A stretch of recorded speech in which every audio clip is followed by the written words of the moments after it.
Assalamualaikum warahmatullahi wabarakatuh.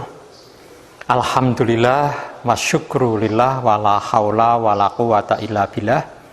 Asyhadu an la ilaha illallah wahdahu la syarikalah wa asyhadu anna Muhammadan abduhu wa rasuluhu la nabiyya ba'dah. Qala Allah ta'ala fil Qur'anil Karim, a'udzu billahi minasyaitonir rajim. Bismillahirrahmanirrahim. Ya ayyuhalladzina amanuttaqullaha wal tangdur nafsum ma qaddamat lighadin wattaqullah innallaha khabirum bima ta'malun. Bapak-bapak, ibu-ibu, saudara-saudara pemirsa kajianmu Magelang, Muhammadiyah selalu berdakwah, yaitu mendidik dan mengkader manusia yang prosesnya selaras dengan jati diri, kecenderungan dan pilihan hidup masing-masing, sehingga kader itu mampu tampil dan berperan sebagai manusia yang berguna bagi sesama. Soal kader ini sering dibedakan menjadi 3 kategori. Yang pertama, mereka yang kemudian memilih menjadi kader dan tokoh bangsa menyeluruh. Kedua, mereka yang memilih menjadi kader tokoh umat Islam, khusus umat Islam. Dan yang ketiga, mereka yang memilih menumbuhkan diri menjadi kader tokoh organisasi Muhammadiyah.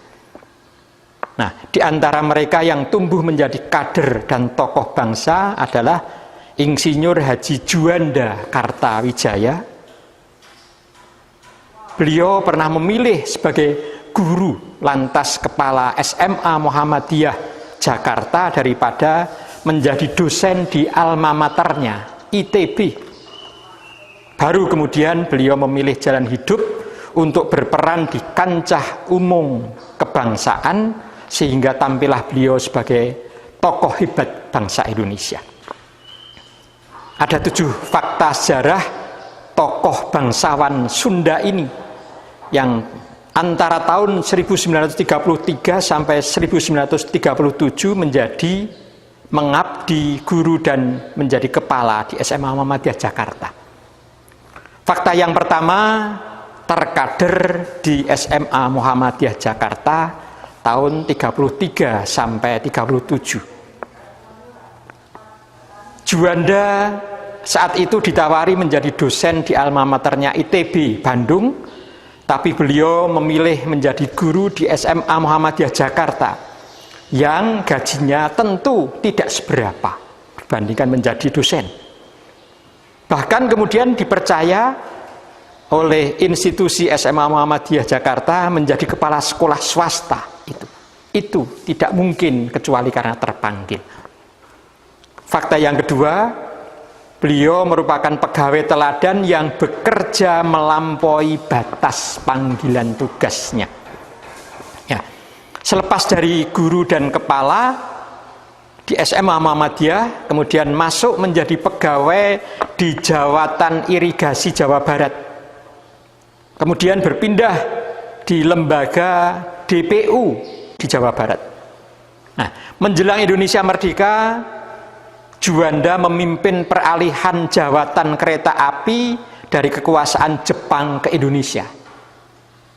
Nah, ya, beliau memang pegawai, namun bekerjanya melampaui batas panggilan tugas.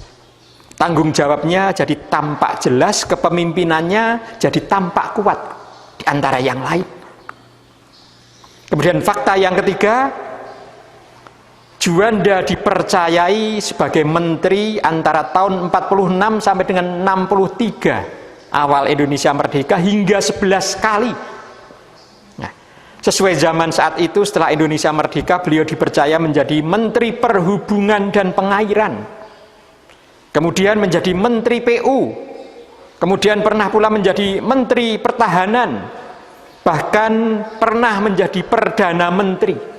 Yang terakhir pada waktu itu, sebelum kemudian dipercaya yang paling lama menjadi Menteri Keuangan. Ini Juanda Kartawijaya. Fakta yang keempat, ini yang paling fenomenal, Juanda mampu mewujudkan deklarasi Juanda pada tanggal 13 Desember 1957. Inilah pernyataan strategis kepada dunia internasional bahwa Laut Indonesia termasuk laut sekitar, di antara dan di dalam kepulauan Indonesia, menyatu menjadi kesatuan wilayah NKRI, Indonesian Archipelago, Kedaulatan Maritim Indonesia. Sebelum itu masih mengikuti ordonansi Belanda tahun 1939 yang wilayah laut Hindia Belanda pada waktu itu hanya 3 mil dari garis pantai. Nah, ide ini pasti melengkapi kepingan keindonesiaan sebelumnya. Yang pertama Sumpah Pemuda tahun 28, kemudian proklamasi tahun 45, dan pernyataan ini pun kemudian diakui oleh United Nations Convention of Law and the Sea, UNCLOS. Fakta yang kelima, apresiasi pemerintah atas pengabdiannya. Nah, beliau menjadi pahlawan nasional tahun 63 itu juga, di akhir tahun 63. Kemudian kita ketahui, bagi pemirsa yang memiliki uang 50.000, uang kertas 50.000 terbitan tahun 2016, nah di situ gambar Insinyur Haji Juanda Kartawijaya. Selain menjadi nama waduk, nama bandara, nama hutan, dan lain-lain. Yang keenam, Juanda lahir dari keluarga ningrat yang taat. Insinyur Haji Juanda Kartawijaya kelahiran Tasikmalaya 14 Januari 1911 dari keluarga ningrat Sunda, sehingga pendidikannya leluasa. HIS, ELS, HBS, kemudian ITB, THS pada waktu itu. Wafat saat menjabat sebagai Menteri Keuangan RI di Jakarta tanggal 7 November 1963 karena serangan jantung. Kemudian beliau dimakamkan di Taman Makam Pahlawan Kalibata, Jakarta. Fakta yang terakhir, beliau orang profesional, non partai dan luwes. Organisasi yang diikuti Juanda adalah Paguyuban Pasundan dan Muhammadiyah, hanya 2 ini. Beliau itu sosok orang yang profesional, arsitek lulusan ITB, non partai, non partisan, serta bersikap luwes yang kemudian dikenal sebagai politisi yang hebat. Tampak jelas dari uraian tadi bahwa Insinyur Haji Juanda telah sukses memilih jalan hidup, yakni menumbuhkan diri dan tampil sebagai tokoh hebat bagi bangsa Indonesia dari pengalamannya berbakti di Muhammadiyah.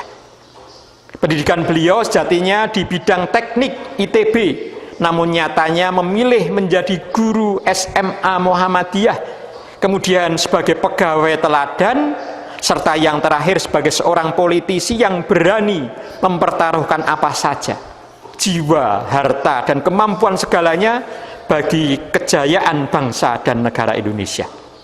Semoga kita mampu mengambil hikmah dan manfaat dari keteladanan Insinyur Haji Juanda Kartawijaya. Demikian, billahi taufik wal hidayah, nasrun minallah wa fathun qarib, wa basyiril mu'minin. Wassalamualaikum warahmatullahi wabarakatuh.